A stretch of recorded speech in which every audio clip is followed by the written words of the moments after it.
Should I try to make your cheeks redder? Yes, and in return, since we're both morticians, I'll show you another meaning to the word rigor mortis. Hello, and welcome to Key to Us. This is a dark romance visual novel, and in this we meet Caleb, your charming new boss who seems too good looking to be true. But to your happiness, he seems to have taken a romantic interest in you. That just might be your downfall. Let's get started. I think we're gonna start with the middle protagonist first, because I want to do Caleb's route.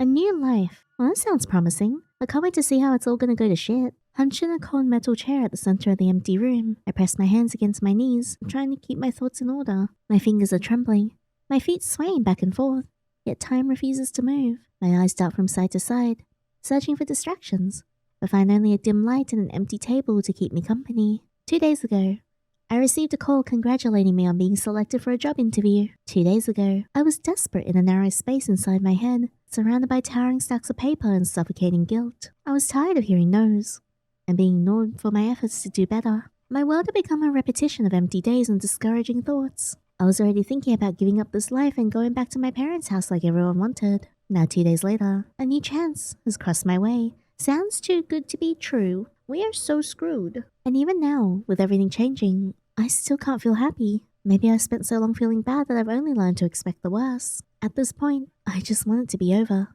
The sudden sound in the room startles me, and I swiftly lift my head towards it. It takes a moment, but soon my attention catches a silhouette approaching the table with slow, deliberate steps. Is it my new husband? Good evening. His deep voice fills the room, drowning out the sound of his briefcase hitting the table. I struggle to swallow as his overpowering presence takes over the whole room. Taking a deep breath, I carve my fingers on my knee, forcing a smile on my nervous face. Good evening. Ignoring the obvious anxiety gripping me, he pulls out the chair and sits across from me. We're getting a oh my god, that does this cleavage. We're getting a slow pan. Tick tock, tick tock. The silence increases the pressure in the room. Oh, he looks pretty. His slender fingers glide over the pages as effortlessly as sweat slides down my back. In the half light, I see his lab coat, as white as milk, and his long grey hair falling over his shoulders. It's a pleasure to meet you, Miss Lucy. I guess the thing with this one is that you play as a set protagonist. Now, shall we start? Yes, please. His eyes bore into the paper with an unsettling coldness as he contemplates something clearly difficult to grasp.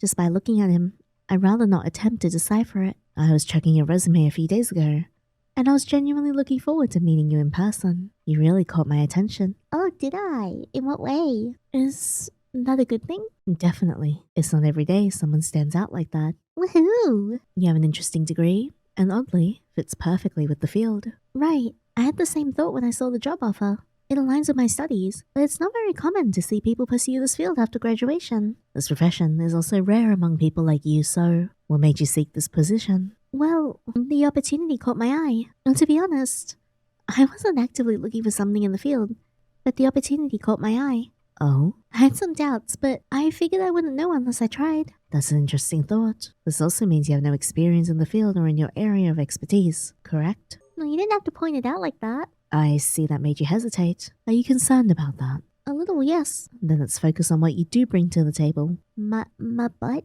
My hand in marriage? Tell me about the skills or experiences that make you confident in taking this position. Lots of talks about positions. I have always been passionate about learning and adapting. Even though this field is new to me, I feel that the skills I've developed over the years will help me tackle any challenge that comes my way. And would you be willing to put yourself in a place like that? I mean, this has nothing to do with saving people. In fact, it's the complete opposite. You won't be dealing with a dozen people throughout your day, and you'll likely spend most of your time in a quiet, solitary room. There's also the cold environment, and the feeling of always being watched all the time. Oh, I didn't consider that part. So, I'm willing to try. I'm not gonna lie. The idea of being in a place like that scares me a little, but I've always believed that facing discomfort is where the real growth happens. Interesting. If it means I get to challenge myself and prove I can handle it, then I'm willing to try. I'm talking about all the bad things, but there are other things you might be familiar with as well. In both fields, you need to be attentive, delicate, and then there's the matter of handling the bodies with care. So it's not that bad, right? Yeah. And it makes sense why you would apply here. Now, do you have any problems with blood or fluids, Miss Lucy? I'm a little weak. I'm not gonna lie, sir. I am a little weak. Really? Yes, it might make me a little queasy, but I can push through it. I see. Now, talk about technical parts. In this profession, we follow strict protocols and ethical guidelines, and at times, we must keep certain secrets.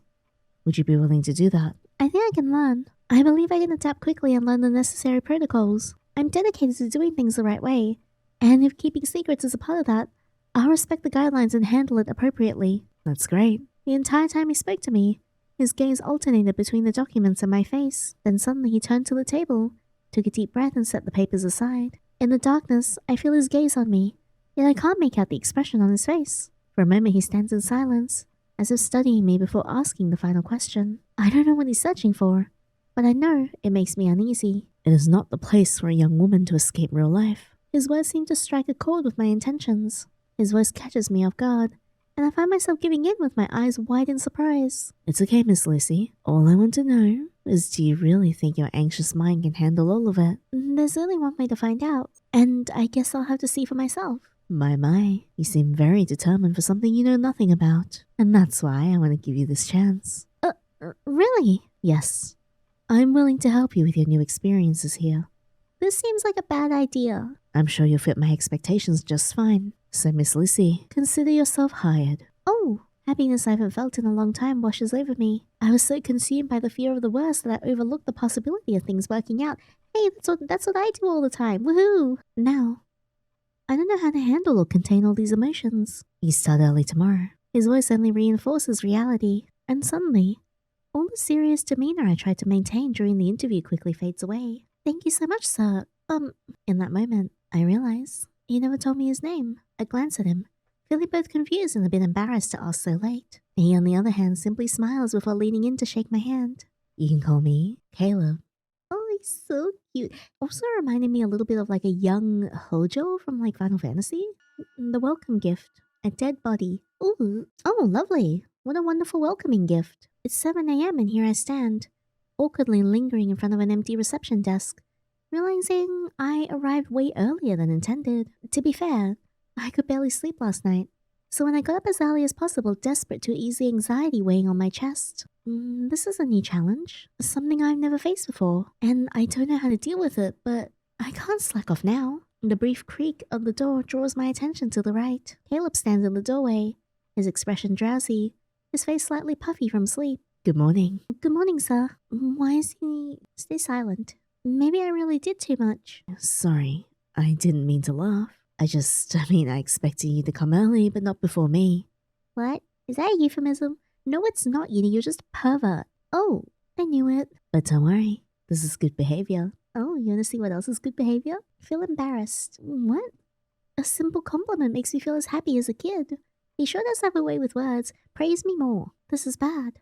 How sweet. His voice is still hoarse from sleep, but his lips curve into a polite smile. Honestly, after yesterday's interview, I didn't expect him to be so nice. My first impression of him was that of a professional who takes his job seriously and follows the rules religiously. When asking about my background, he made sure not to let slip any remark that could hinder his performance. His talking was perhaps a little persuasive, but undeniably curious. I was certain he would be cold with me today, but I was wrong. Just like I was wrong when I thought I wouldn't get the job. I can't disappoint him. I'll prove that his decision to keep me here was the right one. Lost in thought, I barely notice as Caleb closes his door and walks to the shelf in the corner, putting something away. He then turns to me, standing still as if searching for something in my expression. Did you have coffee before coming? Yes, sir. I woke up extra early to make sure I had time to prepare a good breakfast. Good. I'm just asking because in this field you need to have a strong stomach. Eating well helps prevent fainting, at least in your first day. I hope you don't throw up down there. I wouldn't do that. I know he's just joking, but I still can't help feeling embarrassed. There's a real chance my stomach will betray me in that room, and there's nothing I can do about it. I was aware of this from the start, but now instead of seeing it as a natural reaction, I'm afraid it will actually happen. Well then, shall we go to the main stage now? Yeah. Then follow me. The silence in the room is as cold and lifeless as the walls surrounding me. In this isolated space, there are no windows, just large body storage compartments, a metal table at the center, and a desk on the right, all adding to the cold, sterile atmosphere. I can see some medicines and chemicals inside a glass cabinet, along with a few papers pinned to the wall. I don't see any of the tools I expected. This makes me think they're probably stored somewhere I haven't discovered yet. Welcome to your new home. Well, it's awfully dreary. Eh? That's what I usually call it. Well, I don't know about all that. God, also Caleb's side profile is really pretty. I appreciate like really strong noses especially ones with like the little like hook on the end. Kind of like Ray from Binary Star Hero also has that kind of like nose as well. It's very, very pretty. Also, I really like his eyes. After all, I spend more time here than anywhere else. Oh, I see. A little excessive, isn't it? I should probably start getting ready for overtime shifts. But we didn't come here to talk, right? No. We came here to kiss? Yes. Well, let's start with basic training. Oh, he's not wasting any time. To start, your job will involve taking notes and assisting me with making chemicals or cleaning. Okay. To do all that, you need to get in touch with the whole thing. And get in touch with you if you know what I mean. So, I want you to grab your lab coat, gloves, and clipboard. It's all over there in the corner. Quickly. I feel my stomach churn. I hadn't imagined the situation before coming here today. On the first day, you typically learn how to use tools. Familiarize yourself with the establishment's rules, potential accidents, and labor laws. You're meant to observe the process, not be involved in it. But it seems Caleb is a bit eager to see me start working. As I turn around, I catch a glimpse of his face. His eyes are fixed on me, hardly blinking. I think he's a little too hungry to see my reactions. All set? Yes. So let's get started. With no ceremony, he walks over to the large drawer in the center of the row. Fighting back the nausea, I step closer and stand by his side. He then pulls a bunch of keys from his pocket, swiftly unlocking the metal padlock, and slides the rolling bed out. Overcome by my instincts, I quickly turn my face away. I've seen this before, studied it before, yet it still terrifies me to see it so raw and real in front of me. My gaze is fixed on the floor. I hear muffled laughter coming from the other side of the bed. I thought you said you wouldn't have a problem with that. I needed the job. I know, but I needed the job too. Right. It's okay. I'm here with you. Just take a glimpse. Turn around slowly. And if you feel your blood pressure drop, let me know. I really don't want to put another body on this bed today. His tone is amused, as if the situation holds no significance for him. Maybe working in this field for so long has the power to make people insensitive. Taking a deep breath, I turn around without opening my eyes. I try to clear my mind of the disturbing images, doing my best to not faint as my vision slowly shows me reality. To my surprise and relief, there's a grey folder filled with papers on the bed. Confused, I glance at him, waiting for an answer, but Caleb just smiles. What's wrong? Did you really think I was going to put you in a situation like that on your first day? What? You are convincing. I didn't want to believe it, but you were convincing. And I mean, it's not wrong of you to teach me how to do my job, right? Of course. I'm excited to see you showing results, but I don't want to push you into it too soon. Thanks, I guess. You are a menace. Don't be so cold. It was just a joke. But it wasn't funny to me. Now, let's talk seriously. Today I want you to see how the work works. So I brought these old files, and I want you to read them for me. Okay, that's a lot better. Shaking my head to clear the lingering confusion, I reach for the folder, pull out the papers and start flipping through them. There are several photos and various names scattered across the pages. From what I can tell, these appear to be the records of individuals who have already passed through the mortuary. I read through the profiles slowly, noting the names, birth dates, genres, time of death, and causes of death listed. Nothing stands out enough to capture my attention. Just technical details. But then something draws me in. In the final file, I spot a line where the cause of death is mysteriously missing. Okay, concerning, convenient. It says this person was found at home after the neighbors reported a foul odor coming from their house. Yes, but there is no cause of death. Why? Apparently they're still investigating it. Now here, I want you to look at this folder too. Okay, I don't understand what is happening, but now I'm too curious to ask. I just want to understand it by myself. Hoping to find more sheets, I open the files without any ceremony. To my surprise, instead of words, I find photos of the bodies I had just read about. There's nothing pretty about it. The only thing I feel is repulsion. Careful, you're starting to look pale like them. You are a menace. Feeling embarrassed by Caleb's comment, I shake my head, trying to regain my composure. I bet Caleb's a freak. These are just images. If I get scared about this, how will I deal with work in the next few days? Flipping through the images carelessly, I continue until I reach the file with no cause of death listed. The photo catches my attention, and I'm forced to stare at it. Now looking at this picture, can you tell me how long this body was inside the house? Time to lie. This is not right, but I need to impress him. I would say not long, maybe just a few hours. The body doesn't look like it's been here too long. Really? And the cause of death? Can you guess? A domestic accident. The position of the body and the lack of external trauma makes me think it was unintentional. So it was probably a domestic accident. It wasn't a bad analysis, but I think you're wrong. I didn't expect to be right, but hearing him saying it made me feel bad. I still think I'm trying to impress him and make him feel relief for hiring me. I think the cause of death was suffocation. Why? You see the dark marks around the neck? Oh! If you look closely at the pictures of the hands, you notice their nails are stained with blood. The deceased really didn't want to die. So that's what he meant when he asked if I was prepared to pay attention to detail. Amazing. How did you catch all these details so quickly? It wasn't quickly. I had a lot of time to check these files. Oh. But don't worry, this is not part of our job. I'm only doing this for fun. That's a relief. Our job is simply to clean the bodies and preserve them in perfect condition for their funeral. I see. But the cops are always around, so I think it's worth investigating a little. Sometimes we can provide them with information they hadn't noticed themselves. Oh, right.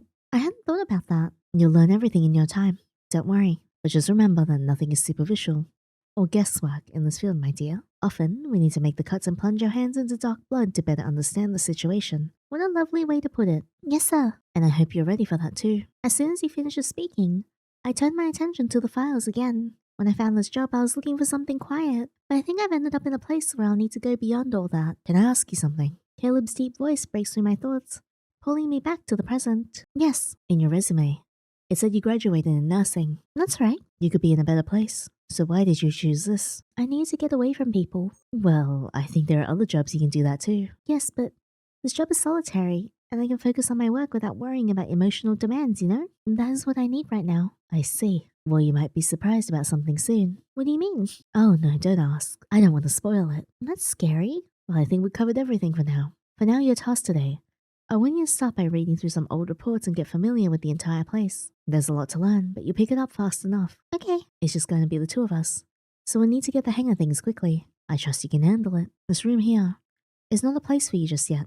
You have to ease into it for now. You stay at the reception desk for the next few days. It'll give you a chance to settle in before you move on to more hands-on tasks. Yes, sir. I feel his gaze lingering on me for a moment longer, as if searching for any hesitation I might still be holding on to. And then with a slight nod of approval, he shifts his focus back to his own tasks, the weight of his presence slowly lifting. Now that everything is settled, I can breathe more freely. A newfound determination rises within me. This is my chance to prove not only to him but to myself that I belong here, that I can handle this, that I can do this job perfectly. Red string and yellow tape. I wonder what that's about. Another morning drowned in the heavy silence of the reception desk. The air feels still, thick with the quiet hum of fluorescent lights and the distant creaks of the old building settling. 3 days into this job, and so far, it hasn't been as surprising as expected. No unsettling whispers echoing through the hallways. No cryptic warnings from Caleb, at least not yet. Nothing at all. Just the silence I had hoped for. But that doesn't mean this job is easy. There's an unspoken responsibility that lingers in every task, every protocol we follow to the letter. Mistakes aren't just mistakes here, they mean something. Every day, I watch Caleb move from one room to the other, barely pausing for breath. He's always in motion. If he's not handling endless paperwork, he's in the underground room sealed away with a corpse, methodically carrying out his work. It never stops. And I know that one day I'll be just like him. But for now, my job is simple. I sit at the reception desk, fill out forms, and absorb as much information as I can from the old files that he left behind. Pages upon pages of names, dates, and cold clinical reports. A puzzle of lives once lived, now reduced to ink on paper. And lately, thanks to all the time spent here, I've come to a strange realization. The police are our most frequent visitors. They come by almost every day, most often to drop off a body. Sometimes they stop to talk to Caleb. About what? I have no idea. The conversation always moves behind closed doors, leaving me stranded in the silence. Something is sus, which makes me assume it has nothing to do with me. At least not yet. All things considered, I'd say it's a pretty calm and comfortable job, at least for now. I haven't had any direct contact with the bodies yet. Caleb insists I should get familiar with the documents first. And I don't mind, but somehow that only builds attention. The images from that day still haunt me, and I can't shake the thought of how I'll handle it when it's no longer just a picture. Lucy. Oh, taking me out of my dark thoughts, Caleb appears at the door. I don't know for how long he has been there, but I hope he did not see me mumbling my thoughts. Are the reports making you think that hard? No, but I hope I'm making you hard. It's not just the reports. If only it was just the reports in my mind. Oh, what are you thinking? You know. What? The body, sir. Oh, of course. But don't worry, I promise you things will get a lot worse soon. That's not what I want to hear. What the hell? You suck at comforting people. But don't worry. Come on. We have work to do. Without saying a word, he motions for me to follow him down the stairs. I quickly toss the papers onto the table and rush after him without question. The dark, silent hallway amplifies the sound of our footsteps. It feels almost eerie, yet it doesn't make me want to turn back. My curiosity is stronger. Maybe that's why I haven't walked away from it all just yet. This is a feeling that sparks a desire to learn, to seek answers, and to discover what awaits me next. Life is a torment, but it's the uncertainty of when things will change, for better or worse, that keeps me going. And the same can be applied now. I have no idea what Caleb wants from me, yet I'm following him blindly, all because I am curious. Before I open this door, I want you to take a deep breath. Gradually, his footsteps fade, and I realize we're standing in front of a familiar door. It takes me a moment to understand what he's saying, and just a second later to realize what this means. A knot forms in my stomach and it's evident on my face. You're gonna have to face this sooner or later, so why not now? Okay, is it not just my second... I haven't been here for that long. A mischievous smile spreads across his face, darkening his gaze. I didn't expect to see such a grim sense of satisfaction in a man who appears to take his work so seriously. Saliva trickles down my throat, making him chuckle in response. It's okay. You need to be so scared. After all, they're just bodies. Right. Now breathe. Obeying his command, I close my eye and inhale the cold air surrounding me. The door creaks open and my heart skips a beat. As my eyes adjust to the light, the reason behind the mystery becomes clear. On the stretcher in the center of the cold room, I see a shape beneath the white sheet. Okay, he is just straight up chucking me into the deep end. This time, it's not a file folder. My feet freeze for a moment. As soon as I meet Caleb's gaze, I force myself to move forward. I can't falter now. I told him I was capable of this job. Is there any problem, Miss Lucy? Yes. Why are you doing this now? You said it was too soon just a few days ago. That's right. But I changed my mind. Why? You're about to understand. You chose to work in a mortuary, so this is part of the job too. Or would you prefer to spend your days reading files instead? Well, I wouldn't mind to be honest. Lucy. No. Come on. There's nothing to be scared about. Just you, right? His words are soft, yet laced with a quiet amusement, as if he finds something about this moment particularly entertaining. Noticing my hesitation, he extends his hand towards me. Out of politeness, I let my fingers brush against his palm, startled by the coldness of his skin. Staying down here for hours has its side effects, doesn't it? That's why I go upstairs often. My coffee breaks are much needed. As he speaks, his hand shifts, a subtle motion that guides me closer to the stretcher. There's no force behind it, just a steady, deliberate movement, like he's making sure I don't hesitate again. Instinctively, my gaze drifts to the lifeless form on the stretcher. The stark contrast between its stillness and the warmth of Caleb's presence sends a shiver down my spine. Wear your mask, please. I reach for the soft fabric resting on the table. Lifting it to my face, I secure it in place before turning back to the stretcher, steadying myself for whatever comes next. Caleb doesn't wait for me to get any closer, and swiftly pulls off the white sheet. The cloth slips to his feet, and at the same time I turn my face away. Silence fills the room, and for some reason, I immediately regret my actions. For some reason, I didn't want him to see me fleeing from my responsibilities like a scaredy cat. Clicking my tongue, I turn to face him and slowly open my eyes. Caleb looks at me with a near-empty expression, almost as if he's reading a boring thesis. I can't bring myself to look at the body. I just don't know how to do it. What's the problem? I've never done this before. I expected much, but there's always a first time, right? And in this case, it's better to be done with me, right? My breath catches in my throat. For a split second, I wonder if he chose those words deliberately. He absolutely did. Anyways, move aside, body on the table. I will now lie there.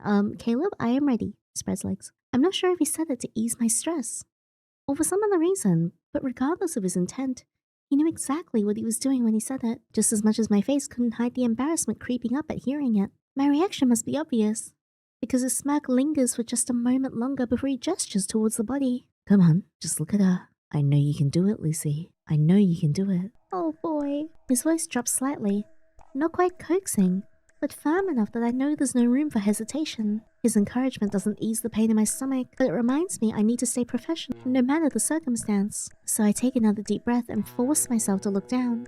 The moment my eyes land on her, my stomach twists. A sharp wave of nausea crawls up my throat, and I bite down on my teeth, willing it away.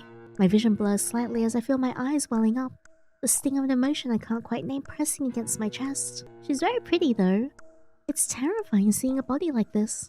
Cold, still, stripped of everything that once made it human, laid out before me like nothing more than a lifeless object.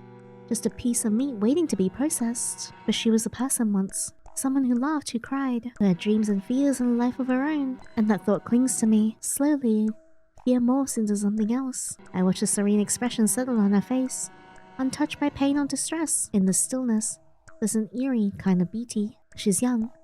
Her black hair fans around her pale face, the contrast striking, almost deliberate, like a carefully crafted portrait. She doesn't look dead, not really, not alive either. More like trapped in a moment. What do you think? His voice pulls me back, grounding me in the present. I swallow hard, still unable to tear my eyes away from her. It's sad. It seems like she was alive not long ago, and Now she's just here, waiting, forgotten. Honestly, I'm just happy she doesn't look, ruined? What? I know I like to do surprises, but I wouldn't show you a holy body on your first try. I don't want to scare you away from here. Thanks, but that might happen in a few days. Sir! Don't worry. You get used to it soon, I promise. I really hope so. Now, what do you think you're going to do here? Clean up the body and help you clean up the body? Nice try. But today, you were going to make it on your own. What? No way! You are going to make this corpse the most beautiful corpse in town. After all, she deserves to look stunning on her last day above the ground. What are you talking about? Makeup. Oh, I didn't think we had to do that here. Of course we do. It's a very important job. It was my job until I hired you. And I promise you it's harder than it looks. I see. I prefer to work with tubes and fluids. That's why I was looking for help. It makes sense. As he talks, he sets aside a small metal tray. The contents glint under the artificial light. I see various brushes, sponges and palettes of makeup neatly arranged, tools meant to restore what time and death have taken away. I recognize them instantly. There are things from my daily life, things I've used countless times before, but here in this context they feel different. You might be familiar with it, but don't take it lightly. He glances at me, his expression unreadable as if measuring my reaction. And remember to pay attention to details. He gestures towards the body with a slight tilt of his head, his tone carrying a finality that tells me this is no mere practice. She's all yours. With that, he steps away, giving me space. But instead of lingering nearby, he moves away, crossing the room with an easy stride, before settling at his desk in the corner. The quiet rustle of papers follows, a sign that he's already immersed in something else, but I can still feel his presence.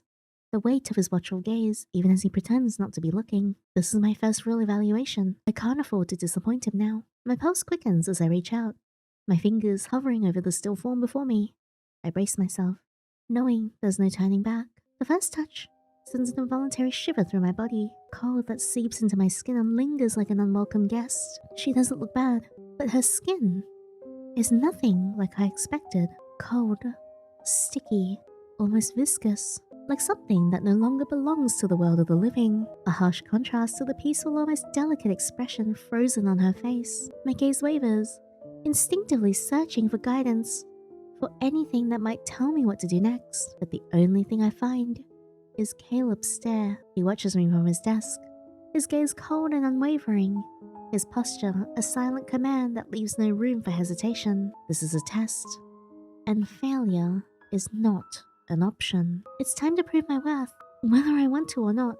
I take a deep breath, steadying my hands as I move closer, but it's hard to keep concentration. Each time I lean in, hesitation pulls me back.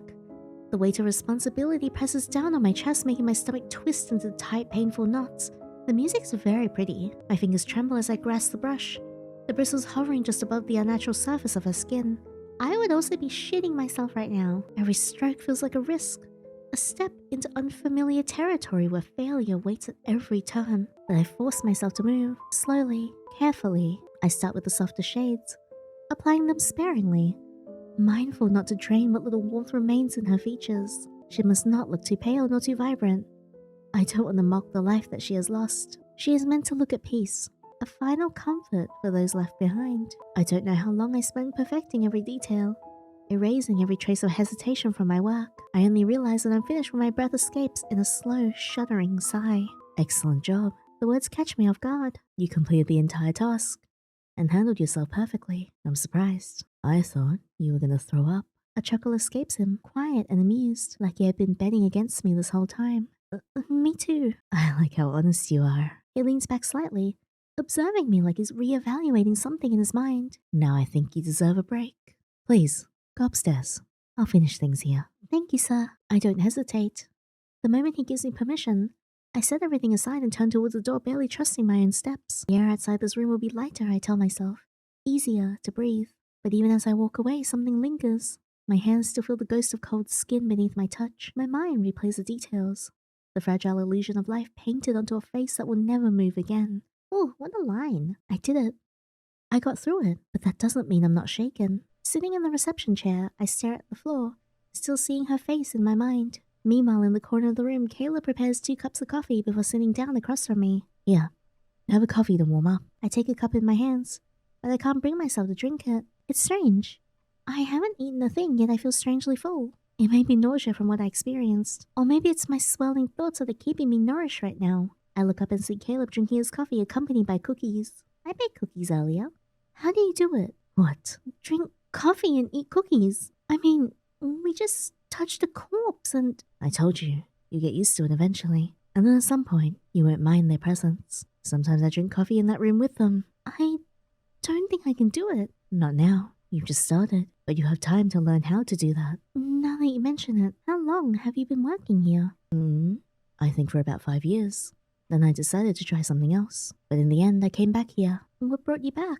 So you quit? Yes. And what brought you back here? The solitude. Oh, you can't have this kind of peace. Anywhere. Dealing with the dead is much easier. That's how I feel as well. I dealt so much with the living that I've grown tired of them. Now looking at Caleb, I wonder how much he's had to endure. And you can't judge me. What? You came here for the same reason, right? Yeah. Maybe we have a lot in common. To be honest, I'm relieved to have someone like you around. Me too. What wonderful feeling is this? Oh no, he's like manipulating a man spreading his way into our heart. It's a warmth that spreads through my chest, like a weight finally lifted. I don't remember the last time someone looked at me like this.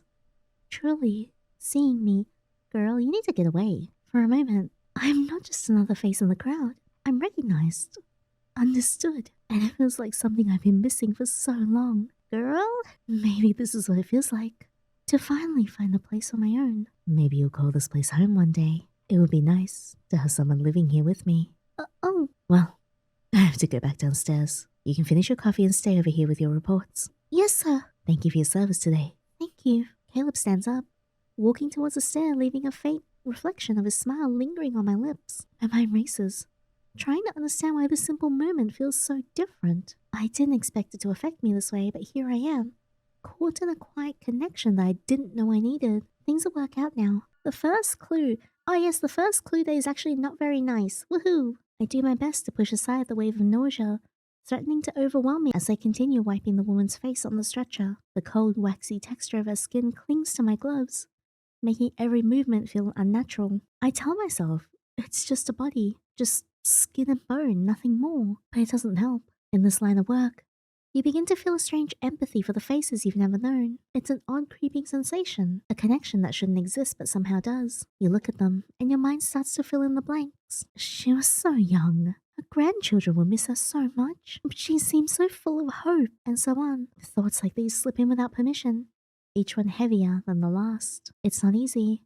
It forces you to think about your own life in ways you never wanted to. Isn't she beautiful? Caleb's voice slices through the silence.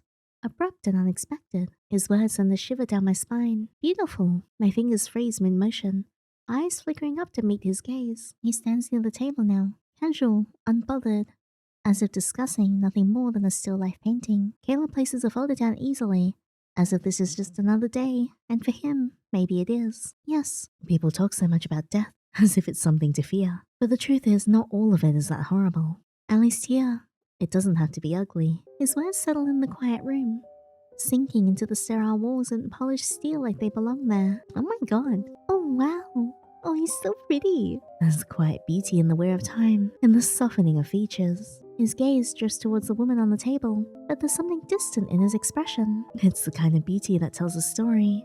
You're the kind of beauty that tells a story. You are so hot. And for some reason, I love it. I love you. A lump forms in my throat. No, I can't quite name the feeling behind it. I shift my weight from one foot to another, trying to focus on the cold air instead of the strange warmth creeping into my chest.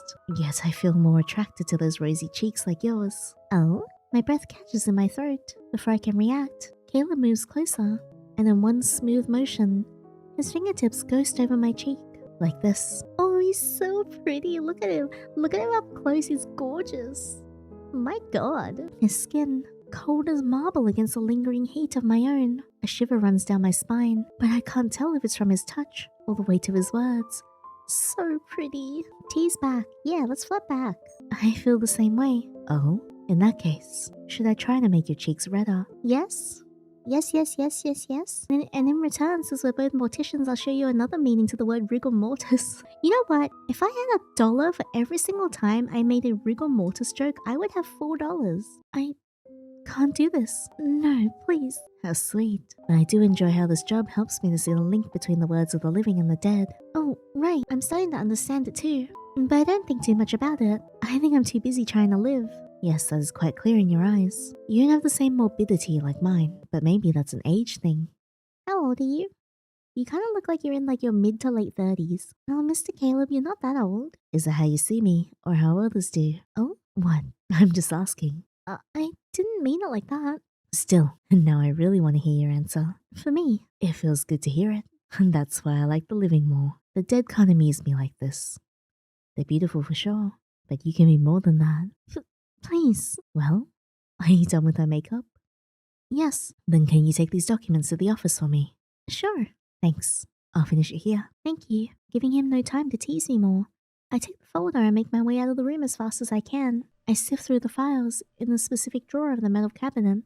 The faint scrape of paper against paper, the only sound breaking the silence. I can't help but wonder how many more of these stories will be tucked away in this drawer, silently waiting to be read. And how long will I continue to absorb their weight, carrying their meaning in a place that doesn't truly belong to me? It must be around here. Let me see the name again. I know that all the drawers are organized alphabetically, so the easiest way to find a spot for this document is to search for the name in the folder. I pull out the folder quickly. My eyes fall to the top of the paper where it reads Brianna D. Klein, 27 years old. Her face, captured in the small photograph affixed to the file, holds a quiet kind of innocence. Something about the way her expression lingers in that photograph makes me feel unsettled. Wait, I've seen this face before. Wait, what? What's going on? Chasing shadows. Where have I seen her face before? The vivid image of a young woman on the document is still in my mind. I've never heard that name before. I have no idea who she is, but her face looks so familiar it unnerves me. A shiver runs down my spine, but my memory slips away like smoke.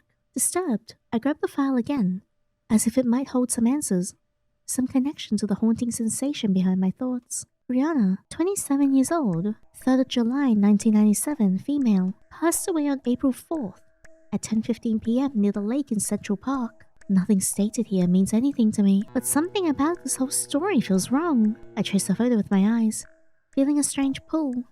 Is Caleb a serial killer? No witnesses. Cause of death unclear. My breath catches as I turn the page, hoping to find something that could explain this eerie sense of deja vu, but the only thing I see is a note attached to the file saying signs of violence on the body suggests that she was a victim of a homicide. What a thing! The girl from yesterday had marks on her neck too. Curiously, I begin searching through the files, my fingers quickly sifting through the piles of papers. Here, Julia Springer, 23 years old, born on November 9th, 2001, died on June 8th. At 11 a.m., 7 days ago. Body was found by the side of the road showing clear signs of struggle and possible strangulation. This one too. Every detail feels heavier than the last. A chill runs down my spine. Something here doesn't feel right. How can two deaths so similar happen so close together? An unsettling tension builds inside me, as if the answers for my questions are right in front of me yet remain just out of my reach. Caleb told me about things like this happening, but I didn't expect it to be so bizarre. If I keep searching, will I find more of this? Will I find an answer? Hey, I nearly dropped the files as Caleb's voice cut through the silence, sharp and unexpected. My breath catches in my throat as I turn to him, barely remembering to exhale. Caleb stands in the doorway, arms crossed over his chest, his expression unreadable. The dim light from the overhead lamp casts a shadow across his face, highlighting the sharp angles of his jaw and the flicker of amusement in his eyes. I'm starting to get used to seeing you talking to yourself in this room. He chuckles, the low sound curling around the quiet tension in the air. Looking through files again. Must be something interesting. I whirl around, my pulse hammering, as a stack of papers in my hand shifts precariously, threatening to spill across the desk. The weight of what I've been uncovering feels too heavy to share right now. What am I even doing? Searching for answers that seem to lead only to more questions? Or am I simply trying to search for something to occupy my mind? I think I got caught inside my head again. I don't know. Maybe I'm thinking too much after seeing so many corpses lately. Quite normal. I like reading files sometimes too. You can find some unexpected deaths around, and it sure makes me think a lot. I glance at him briefly, noticing that he's still standing next to the door, watching me with that observant gaze. He has a knack for sensing things more than most people.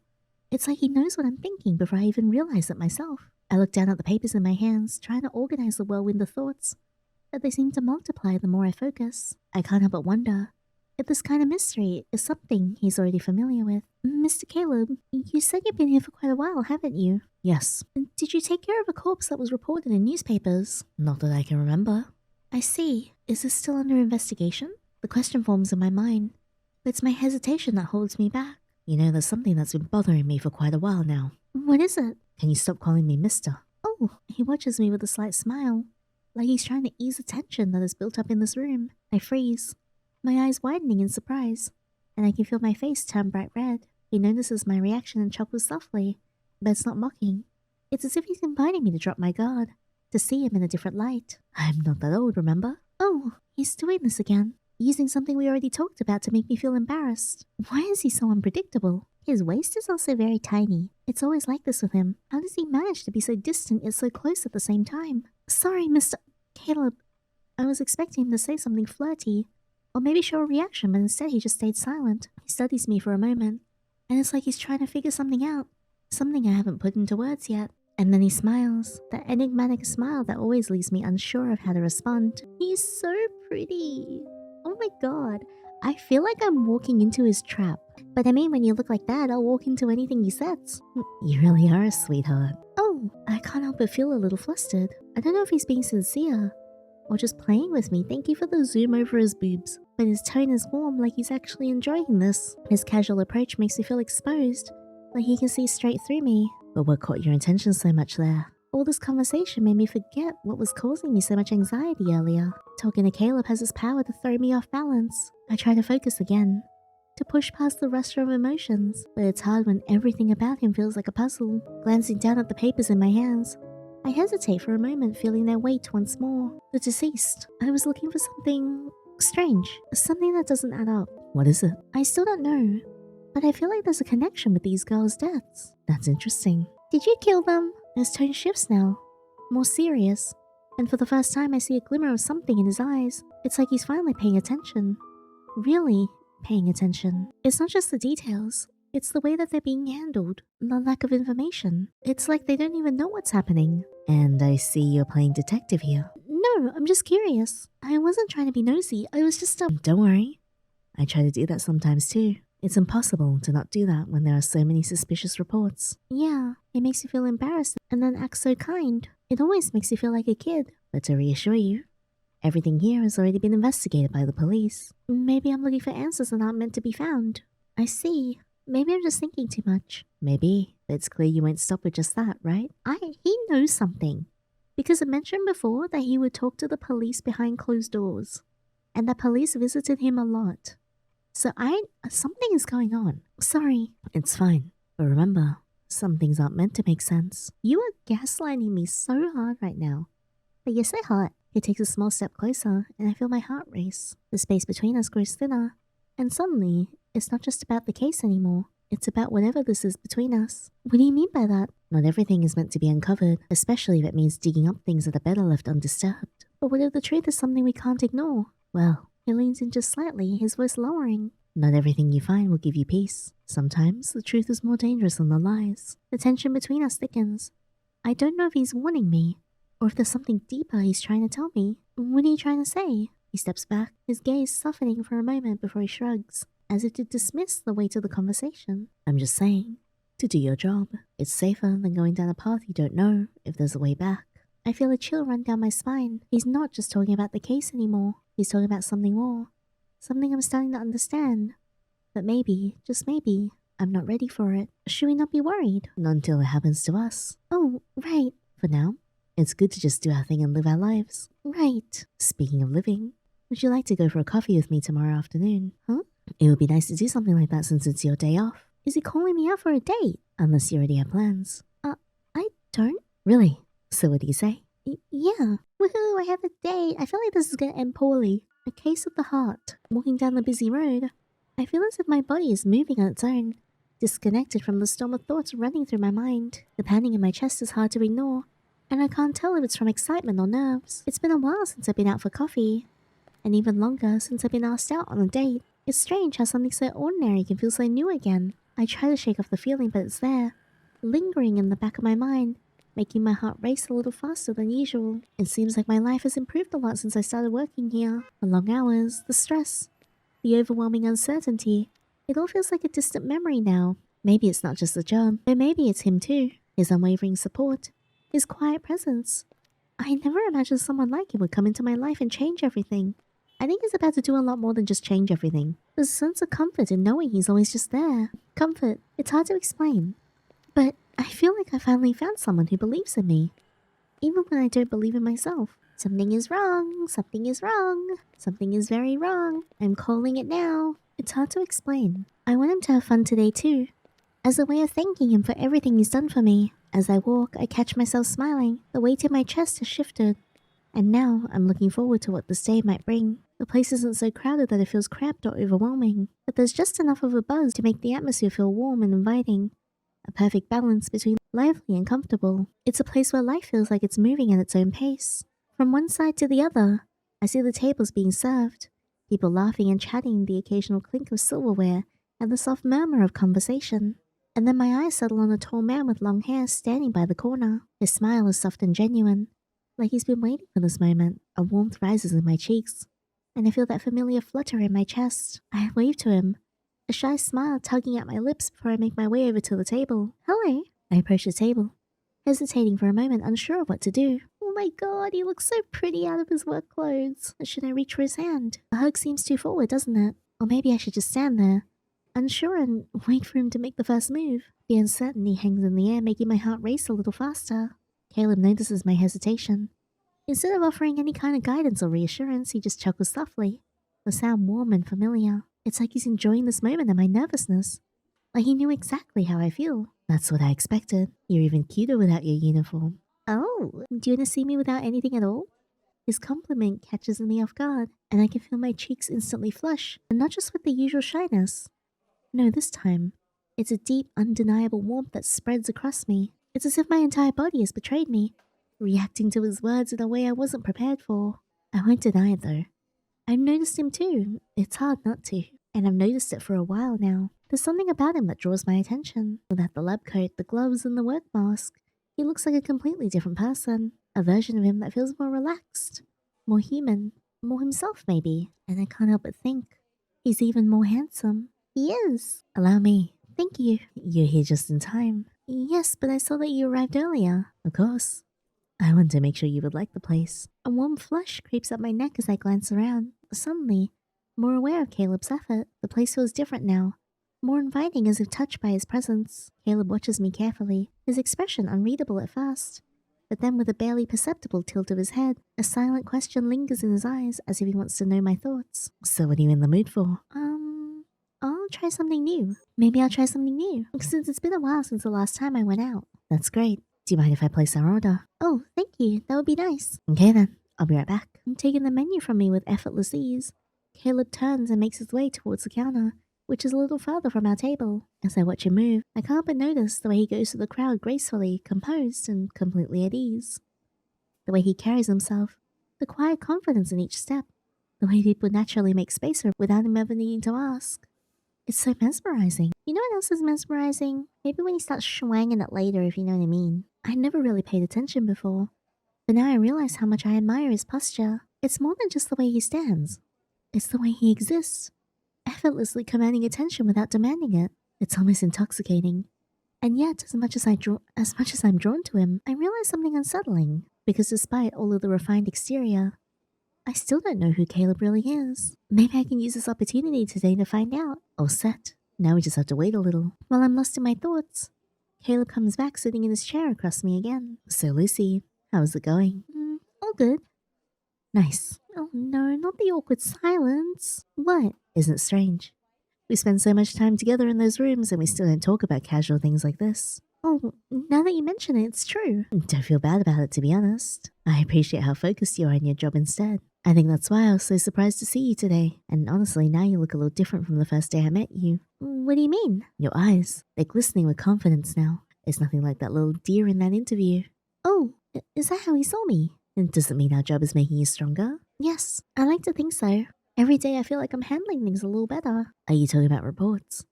That too, but I'm talking about life as well. That's nice. Well, I'm happy with my decision to have you with me. You learn things quickly and you're as curious as I expected. I'm sure you'll exceed my expectations too. This makes me happy. It's good to have someone trusting me again. I'll do my best to have great results at work. I know, but right now I'm not talking about work. Oh, and he knows it. I can see it in the way his lips curl into a knowing smile, in the amused glint in his eyes.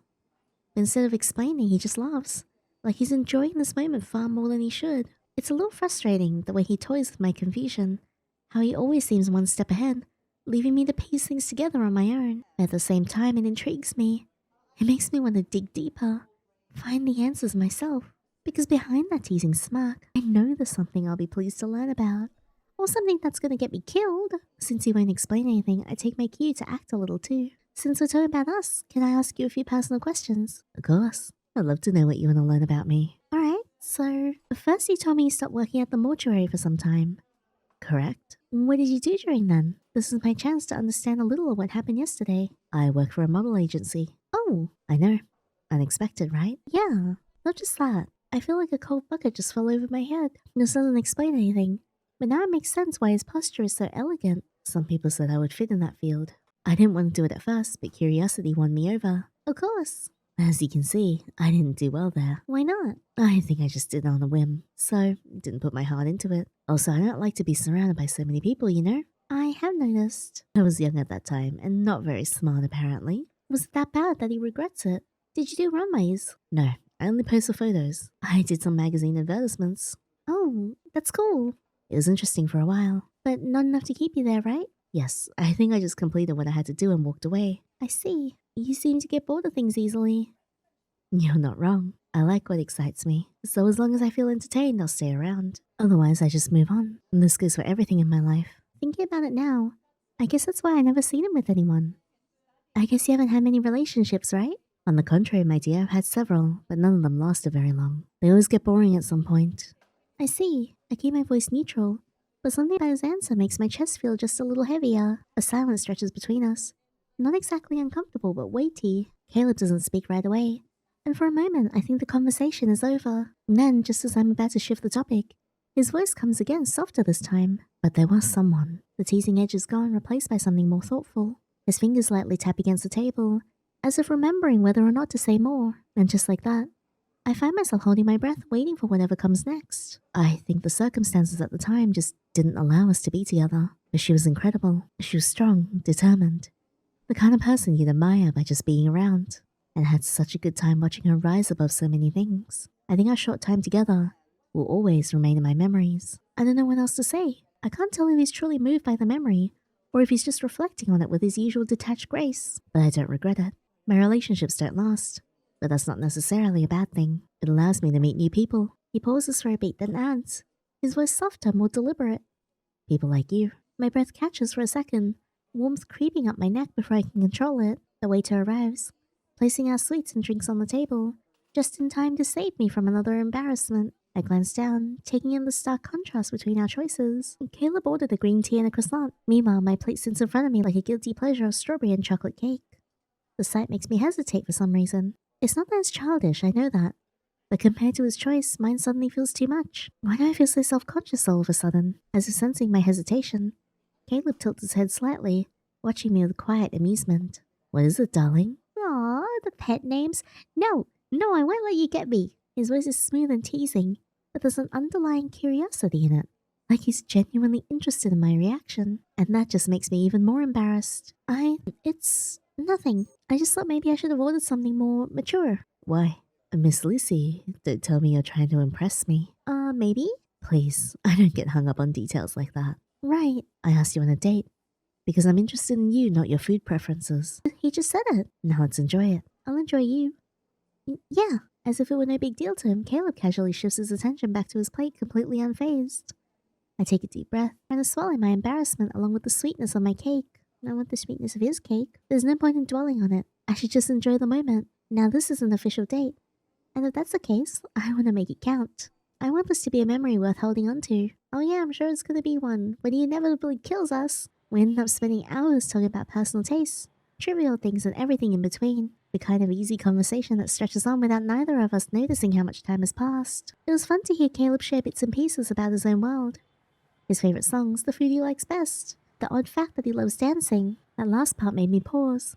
But before I could ask why, he had already moved on to something else. We even talked a little about his profession. It was fascinating listening to him speak so casually about the human body. And there was something almost effortless in the way that he explained things, like he had been meant for his line of work all along. And maybe the strangest thing of all, it felt nice.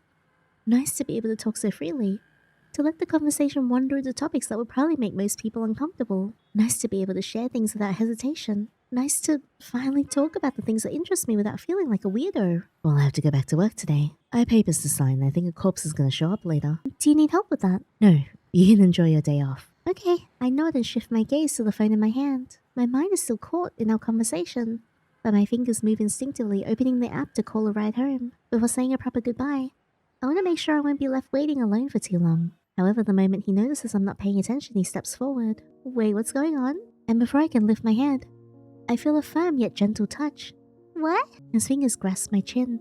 Not too tightly, but with just enough pressure to make me look back at him. I nearly choke at how close his face is to mine. He, on the other hand, only smiles. That effortless, knowing smile full of amusement, as if he knows exactly what he's doing to me. Oh my god, he's so pretty. Thank you so much for coming today. Not yet, I haven't. I hope we can hang out like this often. Me too. Without any explanation for his bold gesture, he lets go of me and takes a step back as if nothing had happened. He gives a small nod before turning around and walking away, leaving me standing there frozen. My heartbeat pounding so loudly it drowns out everything else. Why is he always like that? And why doesn't it feel bad? I let out a shaky sigh, trying to reorganize my thoughts, but the feeling in my chest is still tangled. The warmth of his touch lingers, and my mind stubbornly replays that look, that smile. And then in the very next moment, everything changes. My vision catches something at the edge of my perception, right where Caleb was standing just seconds ago. Something pulls my attention, a picture hanging just beside me, barely a few feet away. At first, I thought it was just a trick of the light, a fleeting glimpse of a stranger. But as I focused, my heart nearly stopped. A chill rushed down my spine, the warmth from before draining away in an instant. It's her, sitting alone at the reception desk. I stare down at my hands resting on the table. My fingers are still, but my mind isn't. The image from the lamppost won't leave my head. I try to shake the feeling, to tell myself it's just a coincidence, but deep down I know better. I'm almost certain she was the same girl from the file I read the other day. And if that's true, then something is very, very wrong. What was her name again? It lingers in my mind, unsettling my thoughts, refusing to fade. I know what I have to do. All I need to do is turn around, open the cabinet and take out the file to confirm it.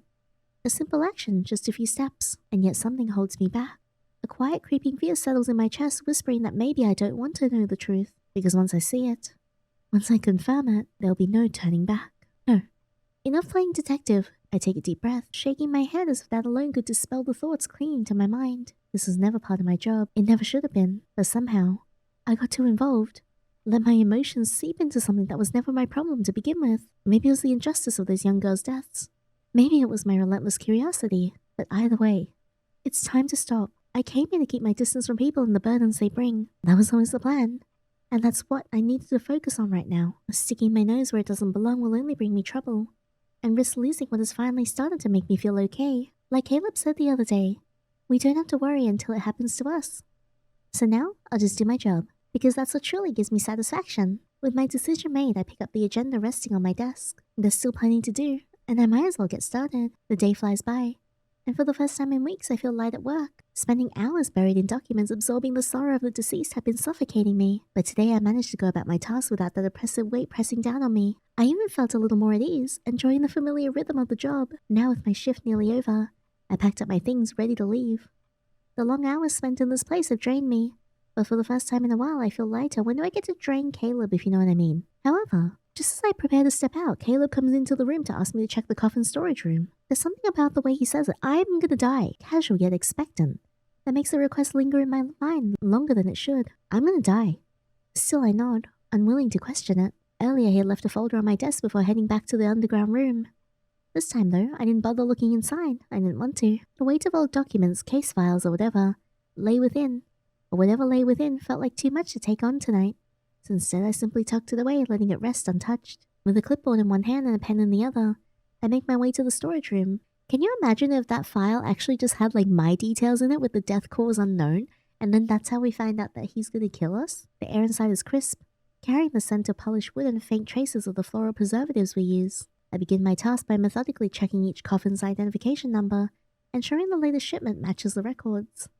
It's my last duty of the day, and oddly enough, it lacks the weight of the others. No creeping unease, just routine. Strangely, this room has always brought me a sense of peace. Or maybe it shouldn't. Unlike the mortuary with its sterile coldness and clinical detachment, The storage room held a quiet reverence. There's something almost sacred about the way the coffins rest untouched. I finished checking the last one and turned to put away my clipboard. That's when I noticed it. A lone coffin in the center of the room, positioned as if awaiting a funeral. I'm about to die! Girl, run! The sight makes me pause. The coffin is different from the others. It's meticulously arranged, as if carefully prepared with an intimate touch. Fresh flowers rest atop the lid, the delicate petals stark against the polished wood. White blooms, innocence, purity. My fingers trail over the silk fabric lining its edges. The material soft beneath my touch, almost too perfect. Something about it unsettles me. This coffin wasn't just stored here, it was placed here.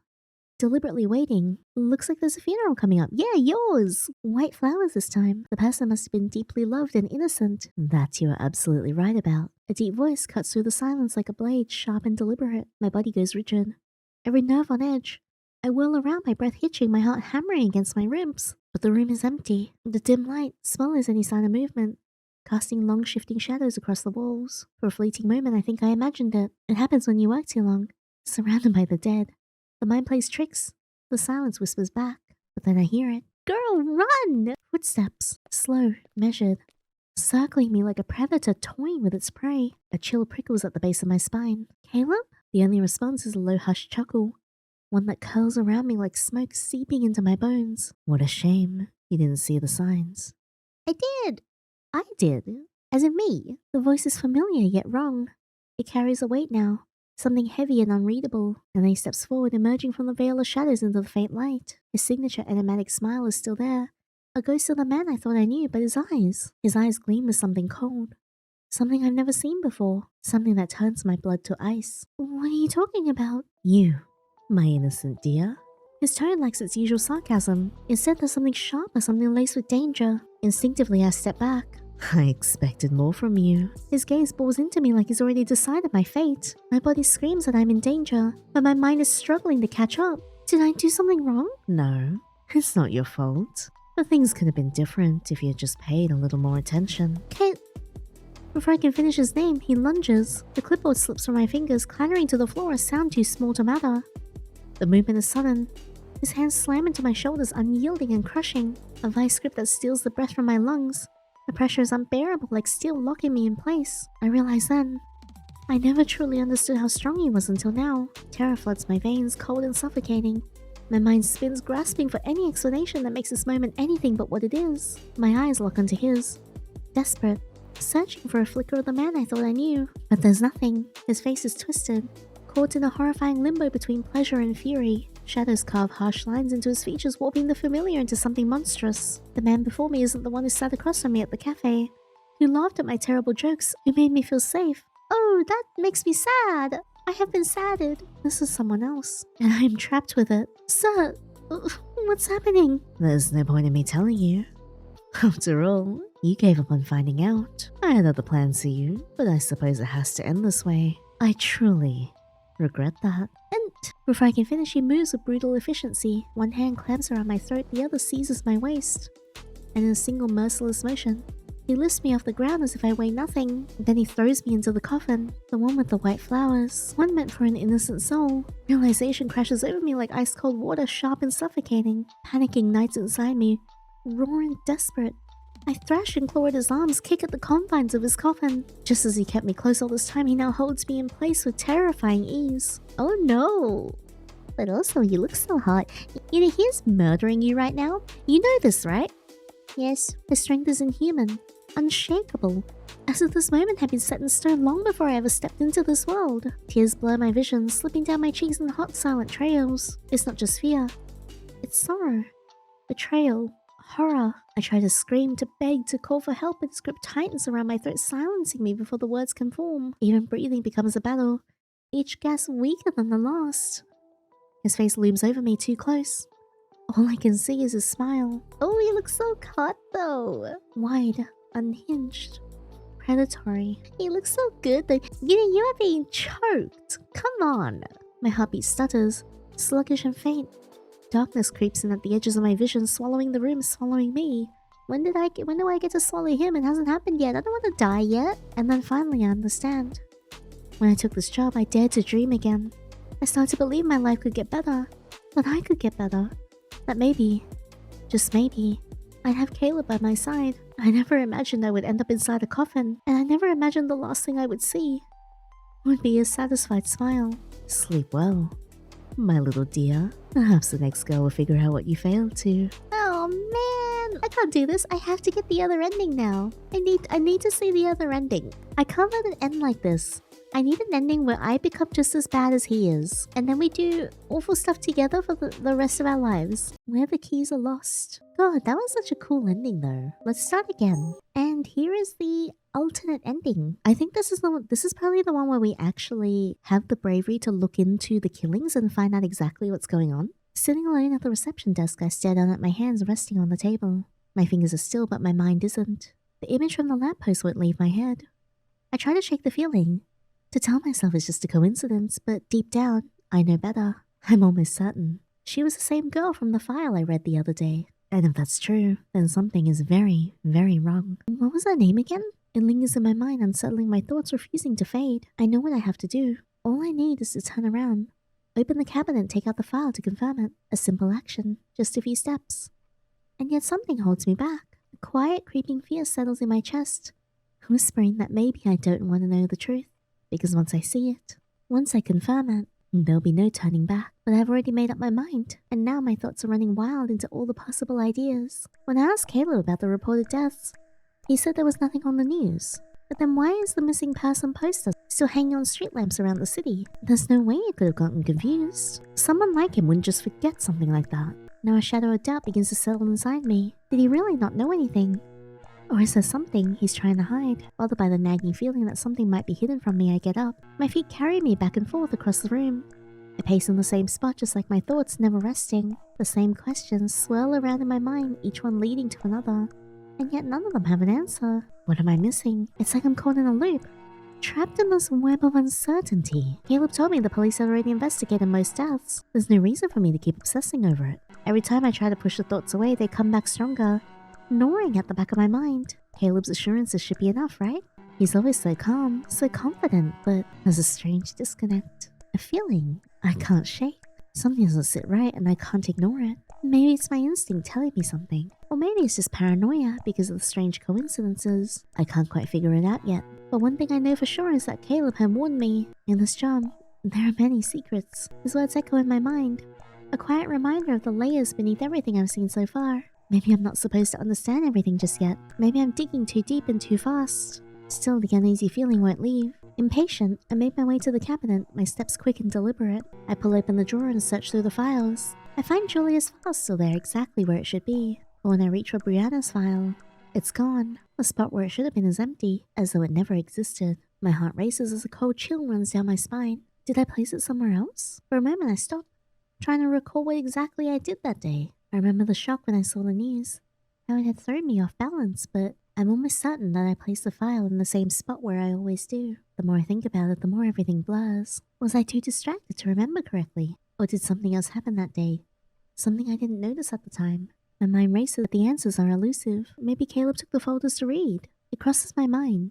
But no matter how much I try, I can't make sense of it. It was him who told me those documents were old, and I shouldn't waste so much time reading them, so why would he take them? The answer doesn't add up. I try to make sense of it, but everything seems to be revolving around a blind spot. The feeling that something much deeper is happening. Something I'm beginning to sense but can't quite see completely. Disturbed by my own thoughts, I descend to the mortuary room. Uh-oh. The quiet hum of the building feels different now, more oppressive. Each step I take echoes in the silence, amplifying the unease that's been growing inside me. It's as if the walls themselves are closing in and I can't escape the feeling that something isn't right. As I stand outside the door, I hesitate, wondering if I should really ask him about it. Caleb must be busy with his work. I shouldn't disturb him with my questions, especially when I don't have all the facts. But if he has the answers, it will all go away. I'll finally be able to put it behind me and focus on my work without this gnawing uncertainty. With a deep breath, I knock 3 times on the door, waiting for his permission to enter. The silence that follows was heavy, as if even the air is holding its breath.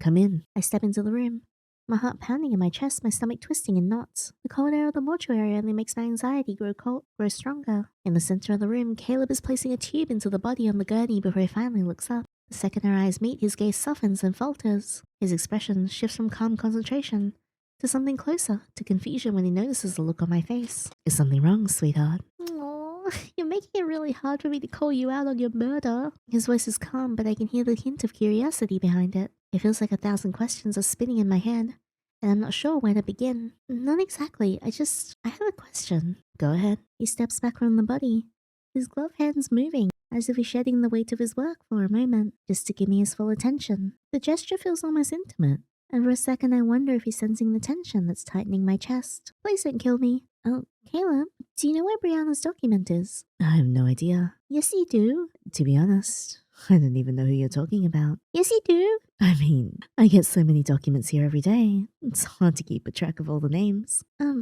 Right. Maybe it got misplaced. Right. Something about his answer doesn't sit right with me. I feel like he's glossing over something. Like he's intentionally avoiding more details. Did the police come by here? No. Then why do you need the file? It's nothing. I just thought I saw something important on it. I see. His voice softens, but there's an odd sense of finality to his words. He doesn't press me any further, and at that moment, it's almost like he wants me to do it by myself. He wants me to trust my thoughts to him, feeling a sense of danger. I decide to go back before I make a mistake here. Sorry to bother you with nonsense. I guess I'm just overthinking things. No problem at all. I told you. I like your curiosity. I'll be leaving now. Ah, right. Since you're heading upstairs, can you take these documents on the table for me? Of course. No, don't do it. As I gather the papers on the table, I can't shake the feeling that something isn't adding up. I begin organizing them without paying much attention to the details, but my mind is still stuck on the missing file. Don't do it. But then something catches my eye. The body was found 2 days ago near the road. My heart stutters and I freeze. That line is too familiar. I saw it on a document the other day, the exact same words. A chill that runs down my spine has nothing to do with the cold air in the room. Confused, I turn around, glancing towards the body on the gurney. It's not Brianna. My eyes flicker up to Caleb and suddenly the air feels thick. His gaze is fixed on me, unblinking, almost as if he's waiting for me to make the connection. I don't know how long we stand there, staring at each other, but the silence between us is deafening. He doesn't speak. He doesn't need to. He knows what I'm thinking. The realization hits me like a wave, and I can barely keep my thoughts from spiraling. Every instinct inside me is screaming, but I force myself to swallow, to breathe. I quickly turn away, gathering the rest of my documents, in a shaky rush, trying to mask the panic rising in my chest. I need to get out of here. Without another word, I head toward the door, my heart still racing as I make my way upstairs to the reception. I'm so screwed. I did my best not to appear suspicious before leaving the room, but as soon as I reached the reception, an overwhelming feeling took over me. Without thinking, I rush behind my desk and start scanning through each sheet of paper with an intense focus. The photos of the deceased were different, but there was something in common between them. They were all women aged between 22 and 29. What scared me the most, however, was the cause of death, almost always the same. Each one of them, though with some distinct details, seemed to fit into a pattern. This is the work of a serial killer. Yeah, it's Caleb! The thought hit me like a punch in the stomach. Fear clenched around my throat, and for a moment I struggled to breathe. The possibility that these deaths were connected overwhelmed me. Is the police investigating this in silence? My thoughts raced back to the first week I was here, when the police came and spoke with Caleb alone in the back room. Maybe they already know something. Maybe Caleb knows more than he's letting on. Maybe Caleb knows more than he's letting on. If that's the case, shouldn't I know something? After all, I'm working here too. The anxiety coiled tighter in my chest as my mind raced with questions. What else was being kept from me? Sighing heavily, I opened the drawer of the cabinet beside my desk, trying to distract myself by making space for the new folders. The mundane task should have been grounding, but my fingers trembled slightly as I stacked the documents. One of the files slipped from my grasp, landing on the floor with a quiet thud. Several sheets scattered across the ground like fallen leaves. With a frustrated sigh, I crouched to pick them up. My fingers brushed against the pages, but as I gathered them, my curiosity got the better of me. A quick glance just to clear my mind. What is this? My eyes skimmed over the documents. The words blurred together at first, but then something at the bottom of the page made my breath hitch. A signature. A police seal. An uneasy chill prickled at the back of my neck. Instinctively, I reached for the documents on my desk, flipping through them with growing urgency. What? Not a single one bore a police seal. The only signature on them was Caleb's. What does this mean? A wave of dizziness crashes over me. My grip tightened on the pages as confusion twists my stomach. The pieces started falling into place, forming a picture I didn't want to acknowledge. What's going on here? Why does Caleb have access to documents with an official police seal? This doesn't make sense. A cold dread slithered through me as my heart pounded against my ribs. My mind whirred at full speed, desperate to make sense of it all. Am I starting to see something I shouldn't? Is Caleb involved in something much darker than I ever imagined? Yes, I wanted to push the thoughts away, to dismiss them as paranoia, but the feeling that something was deeply, terribly wrong had already sunk its claws into me. Before I could even attempt to answer my own question, the door let out a slow, eerie creak as it swung open. My breath caught in my throat as a figure stepped inside.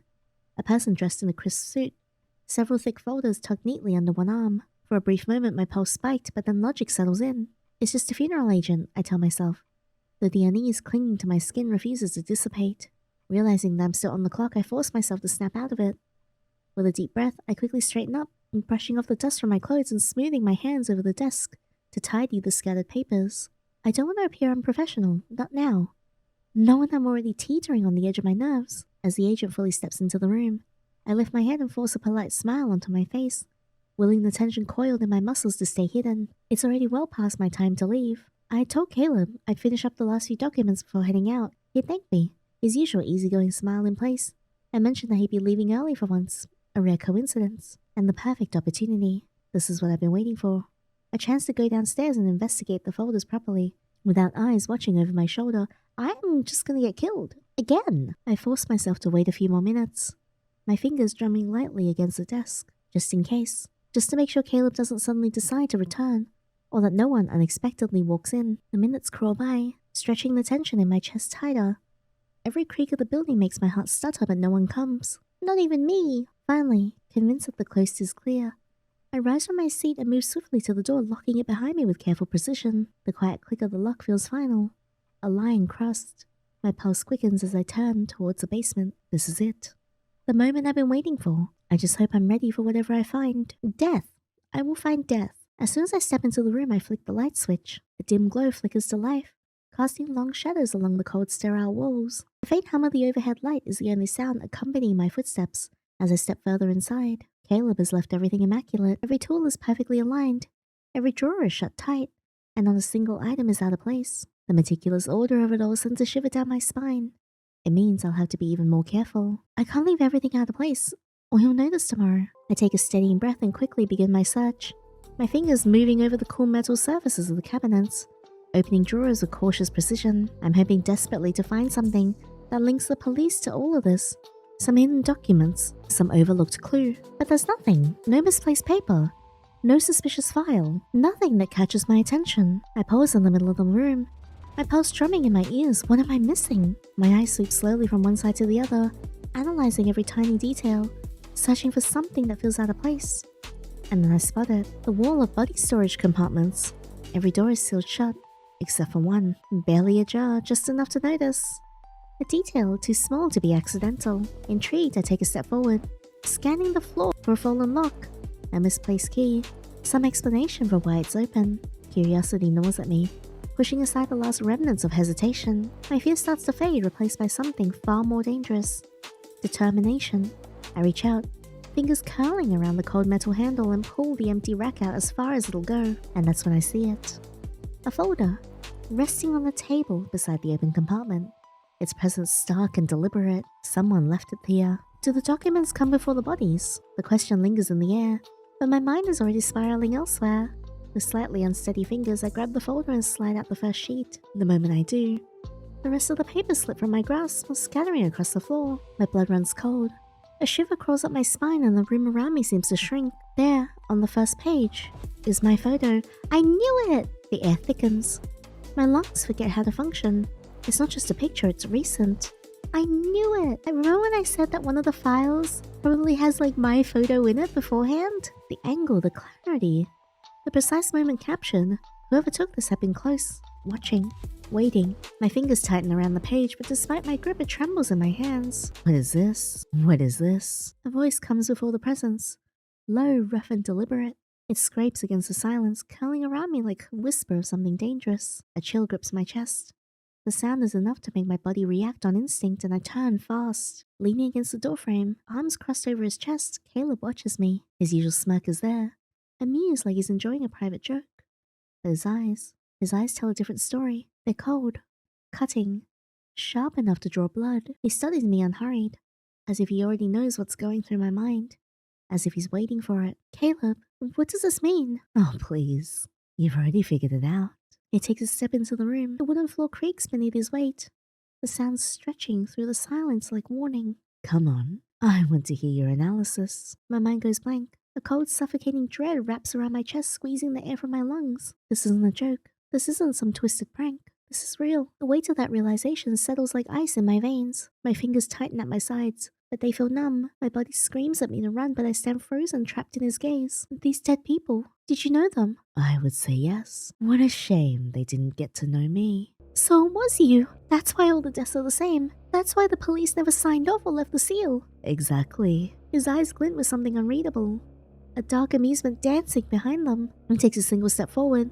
The shift is small, almost lazy, but the air in the room thickens with it. I don't move. The corner of his mouth lifts slightly, his expression one of entertained curiosity, as if I'm an experiment playing out before his eyes. You're a smart girl. I didn't expect anything less from you. His voice is smooth, but there's something sharper beneath it. You've always reminded me of someone. His gaze flickers over me, measuring, then he smiles. What a shame. Your ending won't be like hers. What? Each breath is a struggle, as if the room is suffocating me. I take a step back. My heartbeat slams against my ribs, erratic and desperate. The door feels impossibly far, a cruel illusion of safety I'll never reach. Caleb's eyes stay locked onto me. I'm blinking and watching. His smile stretches wider, but there's no warmth in it, no real amusement. It's a kind of smile a predator wears when the hunt is over, when all that is left is the kill. Did you think you would be different? His voice is almost teasing, but there's a razor-sharp edge beneath it. I did everything to make you curious, to make you search around, and you just followed my plan perfectly. The realization slams into me like a punch to the gut. I've been playing into his hands this entire time. Every question I asked, every little discovery I made, every step I thought I was taking on my own, he was the one leading me exactly where he wanted. I was never in control. My stomach twists violently. That's why I'm so happy to have you here. His voice almost affectionate, and the room suddenly feels smaller. I swallow hard, forcing my thoughts to clear, forcing my lips to move. I need to say something to keep him talking, to keep him from getting any closer. What do you want from me? Caleb chuckles. The sound is soft, rich but too dark, too pleased, too knowing. What do I want? He tilts his head slightly, considering. The moment stretches slowly, then his gaze sharpens, something dangerous flickering beneath the surface. I want you to understand, darling. You were always meant to be part of this. My legs threaten to buckle beneath me as I take another step back. It's too late. He's already cornered me. You're not gonna let me leave, are you? The words barely escape my mouth. He tilts his head slightly, that same cold amusement dancing in his eyes. Then in one slow motion he nods. It's a simple gesture, but the finality of it hits me like a punch to the chest. I don't want this. I don't want any of this. The words are desperate, but they're nothing more than a futile cry against the crushing weight of his presence. It doesn't matter what you want anymore. You're mine now, and you'll come to understand that in time. His voice slides over me like ice. There's a suffocating darkness in it now. It's the sound of someone who has already won. Every nerve in my body is screaming to fight, to do something, anything. But my legs betray me, rooted to the floor as if cemented there by an unseen force. The fear coils, paralyzing me, choking any shred of hope. You always had potential. His voice is a soft purr now, casual, almost admiring. Curious, smart, a bit too noisy for your own good, but that's what makes you perfect. I'm sure you're gonna make a great addition to my collection. My thoughts become a whirlwind of panic and disbelief. I can feel my body trembling uncontrollably. No, please, how do I get out of here? What can I do? But then, just as I gather the strength to move, Caleb speaks again, his voice low, cutting through the chaos in my head. You're mine, and you'll stay here forever. Each word is a vow, and in that moment, I know he means it with every fiber of his being. The darkness in his voice wraps around me, cold and suffocating, and I feel the last of my hope drain away. I take a deep breath, struggling to steady my racing heart. I have to think. I have to stay calm or I'll never get out of here. The feeling of being trapped grows with every second. I struggle with the pressure in my chest becoming unbearable, but for a moment, adrenaline takes over and my mind screams, run! My feet finally move and I bolt towards the door. Each step is a burst of panic, each breath tearing at my lungs. The sound of Caleb's footsteps behind me is so calm, it only heightens my sense of dread. Did you really think you could escape when you were never truly free? My darling. I hear the sound of something heavy hitting the floor, and I turn just in time to see Caleb closing the distance. The light above his head reflects something in his hand. I squeeze my eyes only to see a sharp, glistening blade. The door is right there, just within reach, but my body won't move fast enough. You don't get it, do you? This place, this game, you're always the missing piece. But why? He advances, faster than I can react, grabbing my arm with an iron grip. What's so special about me? The cold steel of the blade flashes in his hand. and before I can process, the world turns into a sharp, searing pain. I try to scream, struggling against him, but it's futile. The pain of the blade cutting into my flesh is a violent shock, and before I can grasp what's happening, everything fades to darkness. The room falls into silence. The only sound is the shuffle of Caleb's boots against the cold, blood-slicked floor. His breath is serene as he wipes the blade against his sleeve. Smearing dark crimson across the fabric, the body lies before him, pale and lifeless, sprawled awkwardly like a discarded doll. He kneels beside her, dragging his fingers down the cooling skin, pressing lightly as if fascinated by the way the body no longer reacts. No more trembling, no more fear, just stillness. A smile curls at his lips. He moves with careful precision, lifting the arms, adjusting the position of the head. His hands are slick with blood, making it harder to grasp the limbs properly, but he doesn't seem to mind. The sensation is almost intimate. With a quiet hum, he moves towards a small wardrobe at the back of the room. Inside, neatly hung amongst plastic-wrapped corpses and pristine white sheets, is a dress. Soft fabric, deep red, almost the same shade as the blood soaking into the floor. Caleb holds it up for a moment, admiring it, and with an eerie gentleness he dresses the corpse. He lifts each arm carefully, maneuvering the limp body as if handling something precious. The dress slides over, the fabric drinking in stray streaks of crimson as he works. When he's finished, he steps back, tilting his head. Divine. He exhales, slowly savoring the moment. Then, as if struck by inspiration, he reaches out, taking the corpse's stiffening fingers into his own, and he begins to dance. Caleb hums softly, the ghost of a melody under his breath, something sweet and old, a tune lovers might sway to beneath moonlight. See, I knew he was a freak. His grip tightens around the lifeless form as he twirls it, guiding it across the space with a grotesque sort of grace. Perfect, my darling. The dress flutters slightly with the motion, dampened by the patches of blood, and dark roses blooming across the fabric. This moment, this dance, is his alone, and in his mind, it is perfect. The head tilts unnaturally as he moves, the neck no longer holding its own weight, but he merely adjusts, correcting the posture like a patient dance partner, leading an inexperienced follower. He presses his cheek to the cold skin, sighing in contentment. Finally, your beauty is all mine. I'll savor it forever. Just don't go rotten too fast, okay? Man, this freak! I can't believe him. I mean, I can. The signs were all there. And that was Caleb's route for Key to Us. I hope you guys liked that as much as I did. I feel like romance wasn't so much the focus here, even though he did flirt with us a couple of times. I feel like it was more like a mystery murder sim kind of story almost. I enjoyed it. I think Caleb is a really intriguing character. I haven't actually played a yandere-esque dark romance game in which the killer was actually a mortician, which if you think about it is actually quite like a perfect setting. But I had a lot of fun with this. The art was gorgeous, the sprites were so pretty, and like Caleb himself is just so hot. Eventually I would like to be able to explore the other routes as well though, but it is a very big game and one that I highly encourage you to download and play for yourself as well. Anyways, thank you so much for accompanying me on this adventure. If you guys like this video, please leave a thumbs up and subscribe so you don't miss out on the next one. And if you want to see exclusive content from me, such as uncut reactions to spicy scenes, exclusive playthroughs, and also spicy art that I create, my Patreon is in the description box below. But that's all for now. Until the next fictional man, I hope you guys will take care.